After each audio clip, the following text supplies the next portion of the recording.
This is a follow-up video, let's call it part 2, for replacing the M9 head bolts, look like this, with M11 head studs on the N54.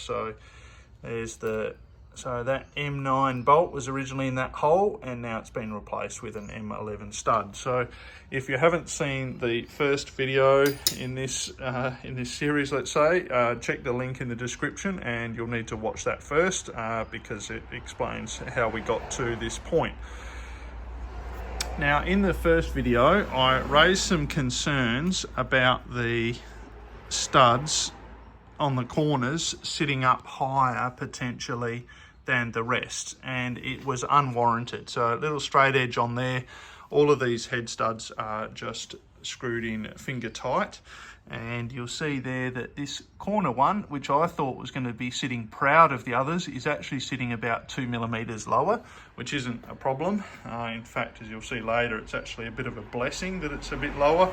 It might even pay to make it even shorter again, but that's the same for all 4 corners. So just take my word for it that that concern I raised in the first video was unwarranted. I don't have the corner studs screwed in these corners, and you'll see why in a second. Yeah, they don't sit proud of the others. Now, in the first video, I drilled these 4 holes out to 11 millimeters for the 11 millimeter stud on the 4 corners, but the top of the stud is actually a bit bigger than that. It's about 11.5 or something, 11.5 millimeters. And so when putting the head on, it's important then that you put these corner studs in afterwards, and they possibly go in. But just to give me a little bit of wiggle room, I have drilled them out to 11.5 millimeters. So the 4 corners now, I just basically ran the 11.5 mil drill bit through, and it centered itself, and I'm pretty happy that I've done that. As it turns out, I have had all the corner studs in, and I was able to just squeeze the head over all of them and install the head with the 4 corner studs screwed into the block. But yeah, it is a necessary thing to do, drill out those 4 corner holes to 11.5 millimeters. Now, and by doing so, that is what's going to center the head to the block. So there's no free play on this stud here. It's basically the head is sitting tight up against that. I think the thread does disappear down inside of it, which is also why you need to drill them out. So the head is actually centering itself on the block due to the studs. But that creates a new issue for the head gasket that wasn't there before. The head gasket now, it can free float. And I haven't changed any of the holes. So although it had this M9 in the corners here, the M9 bolt, the actual head gasket seems like it was always made for 11 millimeter studs. In fact, some of these corners are a bit larger, this one and this one. And they're larger because of this roll pin or dowel that is used to normally center the head to the block and center the gasket to both. So this roll pin or dowel, find which hole it goes in. Yeah, it's that one. So that would normally go one in there and one in this corner up here, diagonally opposite, which is where I've left the 2 studs out of here. So in this corner, it's a bit loose in there. So we're not talking about the hole in the block, because of course we've drilled that out and made it larger. But we just explained that the studs are what's going to center the head to the block. We're now just concerned about centering the head gasket to either the head or the block. We don't have to center it to both because they're already centered to each other. But this is it's a little bit loose in there. We can't use them because they're a 10.7 to 10.8 millimeter internal diameter, and well, even though this end's a bit bigger, the other end doesn't fit through them. So it is tempting to maybe put them on the lathe and just drill them out to 11 millimeters. they'll become a bit thinner. Put them in the head there, insert it in the head. Yeah, put the corner studs in place and use that to center the head gasket.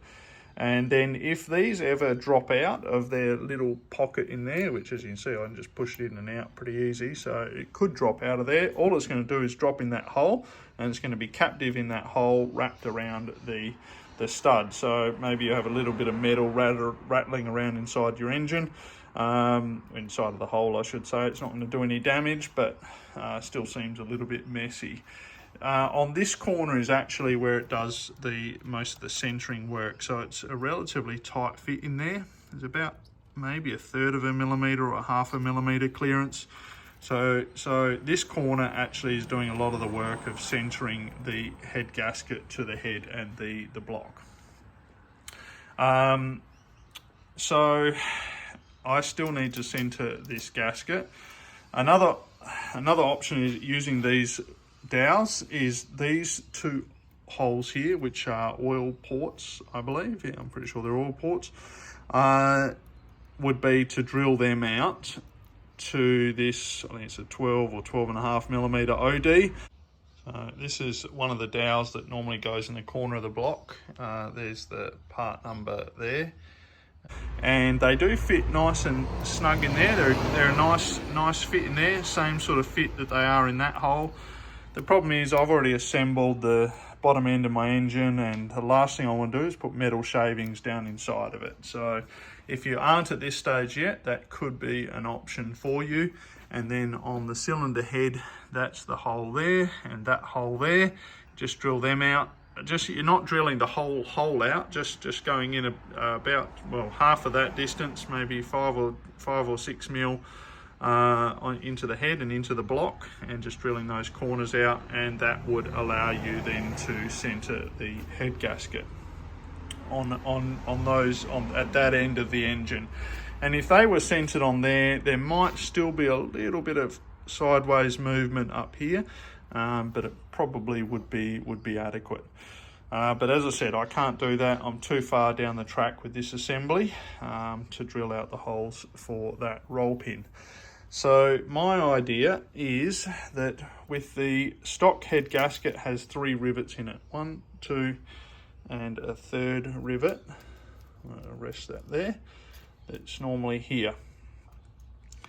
And this rivet, underneath the rivet, is the block. The top of the block. There it is there, under there. So on the head, whereas under these rivets, I can put my finger under there, under that one, and under that one. So this rivet normally doesn't squish up against the block. It goes inside of this little pocket here on the cylinder head. So the rivet will sit up in there and won't cause any problems. But what I've done is drilled the rivet out, and I'm going to sacrifice one of the 3 rivets. So the rivet's out, and the plan is, if you can see down in there, actually already, let's focus the camera, center punched it. So I've got the head gasket centered where I want it on all the cylinders, so checking everything, and I've centered it and punched it, and I'm going to drill it out and tap it for this M4 screw, which is going to come then from underneath here. It's going to come up through the hole, screw up through there, center the head gasket. It's going to sit up just inside of the pocket, center the head gasket. Once I've got the head bolted on, I can just unwind the screw, and it won't actually stay in there. So that's my plan. Now it still only centers the head gasket at one point, and from that point then I still have, like, I don't know what's wrong with the camera here, it keeps losing focus. I still can have potentially rotation around this point. So what I'm going to do is over here on this side of the block is once it's centered properly, is I'm going to mark on the side of the block here where the head gasket is, and so that I've got a reference mark. then I can make sure that this reference mark is in line with the engraving in the block. And when that's aligned, well, that's going to be centered. Everything will be just right. And I can clamp the head gasket down. Drilled the hole out. So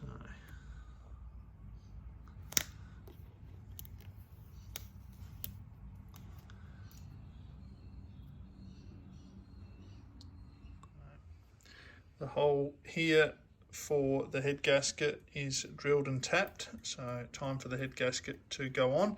I've changed my mind about the orientation of this screw. I'm not going to come from underneath and take it out. I'm actually going to screw it from the top, and it's going to spend its rest of its life in there captive, and that'll do the job of the rivet as well by holding it clamped there. Behind the hole, and a little bit of thread locker on the screw. She goes. Now, before I tighten that all the way up, let me just show you what we're dealing with. So with that screw, it's centered on that, but now the gasket can just pivot like that, around like that. So I've still got to deal with that issue, but at least now it is pinned at that point. And this is halfway along, basically halfway along the block. So I'm looking for areas on the outside of the block to use as a reference. So way out here on this side is where it moves the most. So I've come in here and I'll try and focus on that. Scratched a mark on the top or on the side of the block there that now, line that the head gasket will align with. So I'll be able to see that mark even with the head in place and align the gasket with that. It's not focusing, with that mark. So you can see how much movement there is in it, but with it aligned with that mark, I've checked, and these are all perfectly aligned over the bores with just their little 0.5 millimeter chamfer visible. And I've got myself a little backup over on this side. What I've done is I've just carefully filed the end of the block there, just that little edge, just taken a little lip off of it so that now this gasket sits flush. So if I pull on it, you see how much movement there is there. So I just need to make sure that that sits flush. Don't worry about the black mark lining up. That's just to show me where to look to make sure it's flush. So that's it, pushed all the way back, pull it to there, it's flush there.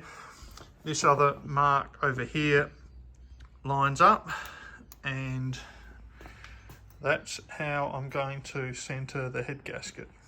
And this screw here is going to live here now. There's plenty of room inside of here for the head of the screw. It's going to be Loctited in. If it does back out, it can't go anywhere, it can't come all the way out. But as a precautionary measure, got myself a little M4 nylock nut, and I can put that under here. I don't know why my camera's having so much trouble focusing. Put that under here, and just to help hold that screw in place. Another problem that is worth knowing about and resolving before assembling the cylinder head is that this is for cylinder 1, this is the exhaust side, so it's the front of the engine. The first exhaust valve, the bolt or the stud that comes up through here, it's very close to the spring there, but it is possible to get the nut on. You've got to hold the head up a little bit to get it started, but even once you get it started, the problem is then getting a socket in there to tighten it. So had to file away a bit of this little ridge here, or this edge that I'm pointing at with the pencil. So I filed that away, as well as some of this area here and a little bit around there. So all the way around there with a pretty heavy focus on this side here. You file to your heart's content on that little bit there. Didn't want to go, that should be all right to go a little bit into that, but I'm guessing there might be a hole coming from underneath to join with the cavity in there. So, but that's how I filed it out. Try and zoom in on that for you so you can see the scale of how much it's changed. And really all we're trying to do then is gain enough clearance for this 9/16 3/8 drive socket. It's a 12-point socket, so it's a thin wall socket, and that needs to come in and slide down the side of the spring there to be able to tighten that nut up. Without filing that area there out, it basically couldn't get it onto the nut to even start tightening it. So I'm hoping that I've filed enough out. We'll find out when I put the cylinder head back on shortly. This is done up firm with some Loctite, not super tight. I didn't want to crush the gasket too much, and then the nylock nut underneath locks it in place, so it can't go anywhere. But the gasket does will still sort of rotate and move. I've put the gasket where I want it. I've got some clean cardboard, three levels here. I've cut it, I've cleaned the edges up so there's no loose bits of cardboard that are going to be left behind. So we've got 3 pieces there, 3 pieces there. Got the head studs in on this end, so cylinder 6 there, not the corner ones, but the next one in between cylinders 5 and 6. They're a bit of a looser fit, so the head should slide over them easy. This one here is the problem one that I had to file around the top of the head to give space for the socket. So that's the first one we're going to put on. And by sitting these here, we'll lower the head down onto it, and hopefully it's high enough that I can get the nut on and low enough that the thread is exposed. So these already have the Moly ARP coating on them from the last attempt. Let's see how we go. The head's sitting up on its cardboard stands, and there's our problem one. So I put the washer on already, and now the moment of truth. Oh, look at that, easy. Get that started, put the camera down, get that nut started on there. And once the thread is started, then I should be able to remove the cardboard at least one layer at a time as I thread it down. Let's see.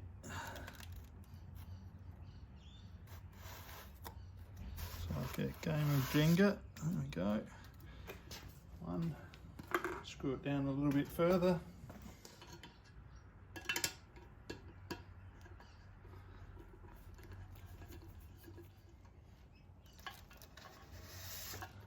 Out of the other side, another one out of this side. Have to back it off a little bit.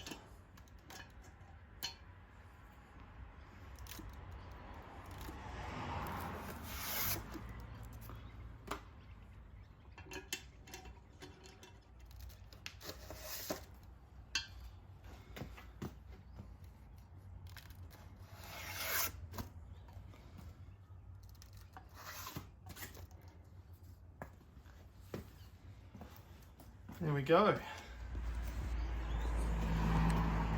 So there it is there. That was the problem one. It's not tightened all the way up.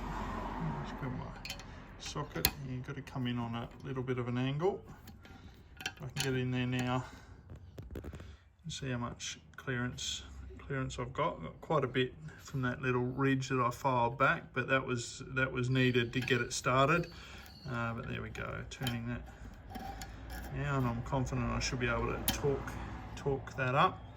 Let's back it off a little bit, check the position of my head gasket, and then I can start getting the other studs in, the other washers on, and the other nuts started. The head gasket here is aligned perfectly along with its mark on that point, and also on this side it's sitting flush here with the end of the block. There's the nut that's still there, and of course the screw is still up in there. The head of the screw is up inside its little secret cavity, so that's where it's going to spend the rest of its life. Now, got the rest of the studs in. They all drop straight into place and screwed in, no problems. Got the washers all on, got all the nuts on, except this last one that I left to last. This nut was a bit of a pain to get started because it was hard up against the spring. So once again, cylinder 1 exhaust port was the most difficult that we did while the head was jacked up. And I would suggest, if you're doing that process while you've got it jacked up on some cardboard or something else, Drop in all the four corners and all the studs, get them all screwed down, and get the washers on and the nuts started on all the four corners, and then slide your bits of cardboard out, screw them down a bit as you go. And yeah, all the rest are on and just nipped up. So now I'll get the tension wrench out and start the torquing process. Cylinder heads on and all torqued down through the 3 stages. My final tip, I've been very generous with the ARP Moly lube, the assembly lube. It's all over these studs and nuts, so I'm going to take my time spraying a bit of brake cleaner onto a rag and carefully trying to wipe out as much of that moly as possible. I don't want it ending up in the engine oil while I'm trying to bed in the new rings into the freshly honed block. Because moly will wreak havoc with that process and prevent the break-in process from happening quickly and efficiently. If you're not replacing your pistons and rings, then just ignore that and put some oil in, and it will flush into your oil and it'll be fine. But if you are doing a new build, then yeah, get rid of as much moly as you can. I hope you found these 2 videos useful. Thanks for viewing, and bye for now.